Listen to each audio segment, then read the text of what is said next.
So okay guys, ini adalah Nova 200. Macam biasa aku suka test dia punya kompartmen dalam seat dia. Ini adalah ruang kompartmen untuk Nova 200. Okay, ini adalah helmet open face daripada SS dan dia punya bentuk dia lebih kepada remaja sikit lah. So size dia tak besar sangat. So jom kita test.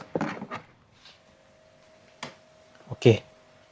So helmet open face ni tak boleh letak secara macam ni lah. So kita letak secara macam ni. So boleh tutup. Sekarang kita try helmet full face. Full face ni daripada Belmola standard full face, ada spoiler apa semua. Okay, jom kita try.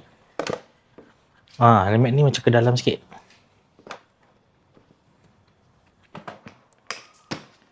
Okay, full face muat.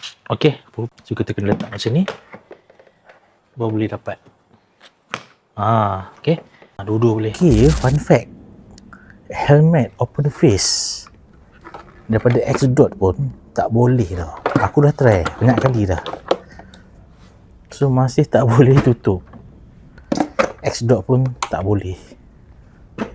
Aku dah try macam-macam position, still tak boleh kak. Tak boleh.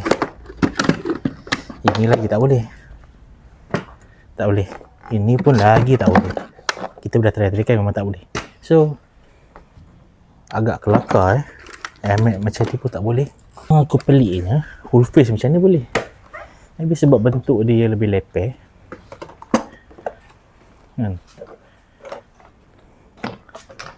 Boleh.